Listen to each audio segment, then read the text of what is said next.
In a warehouse in Belgium sit rows and rows of Leopard tanks. Not the Leopard 2 model donated by Western governments to Ukraine. This is an older model, the Leopard 1. Freddy Versluys wants to sell them, but does not like to be called an arms dealer. He is adamant, stressing to Reuters that he is the CEO of 2 defence companies that deal in a broad range of activities, such as making sensors for spacecraft.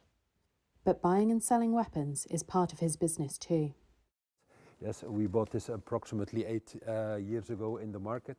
They are available over here, but we cannot use them as is, of course. We need a full retrofit. We have to look at the fire control system. So we really have to make them, bring them back to track before we can use them in any kind of battlefield.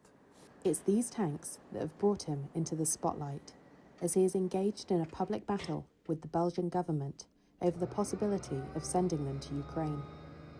While Ukraine's allies have pledged to send tanks to help Ukraine repel Russia's invasion, Belgium has not joined the group, for one reason above all.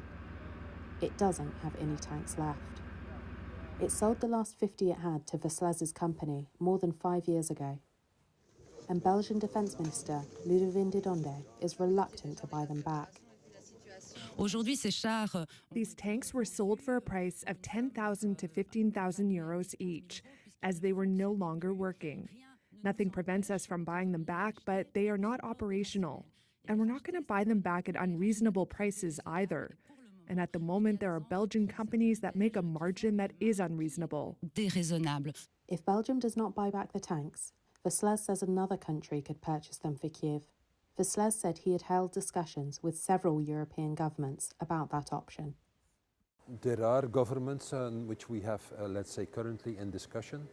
I just got recently a call from the Ukraine government. So, there's a lot of interest, but that's because the German government gave export licenses, and until today that was not the case.